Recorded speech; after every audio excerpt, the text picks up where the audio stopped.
Мисалы былтыркы жылы 9000ге жакын абитуриент, ошо 1200 орунга 9000ге жакын абитуриент ат салышкан.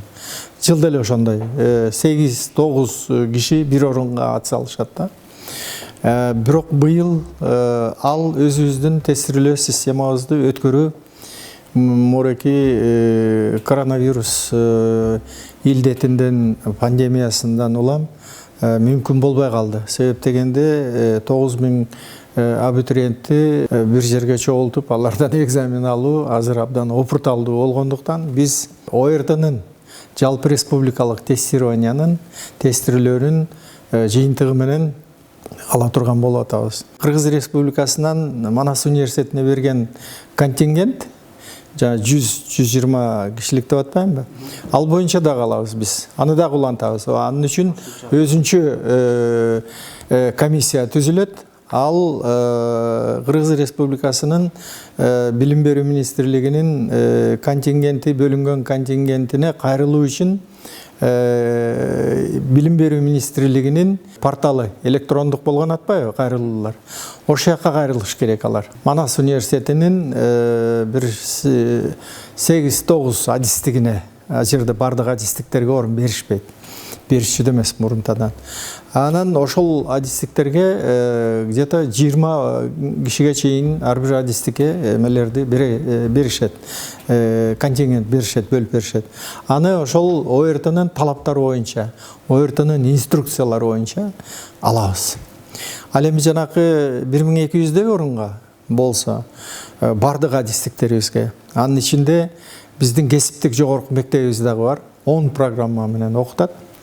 Кесиптик жогорку мектебибиз жанакы кыргызча айтканда профессиональный колледж деп коет. 10 программабыз бар. Ага дагы ошол эме менен кабыл алабыз. Негизинен ОРТнын.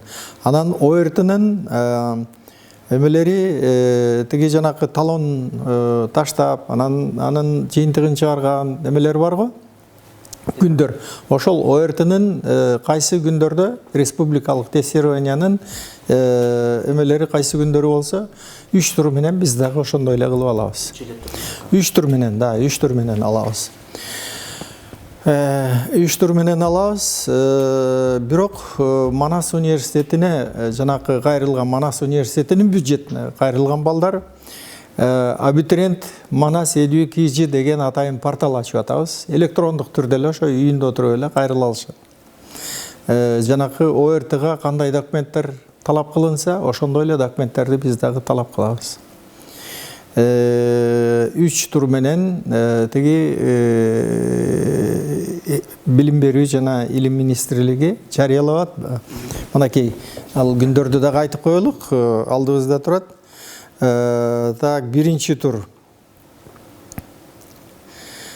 20-22 июлда тиги ошол конкреттүү адистиктерге өздөрүнүн эмесин жанакы сертификатынын дүмүрчөгүн жөнөтүшөт да булар электрондук форматта. Жайгаштыруунун эмеси жыйынтыктары 22 июлда, документтерди кабыл алуу 23-26 июлда, анан кийин толбой калган контингентти 26 июлда кайра жарыялайбыз. Анан ошону менен 27-29 июлда экинчи тур башталат. Экинчи тур толбой калса 2 августта дагы жарыялайбыз. Үчүнчү турубуз мореки тарыхта башталат деп. Үчүнчү тур 3-5 августта болот. Ошол эле ОРТнын эмеси менен синхрондуу түрдө бир убакта жүргүзүлөт.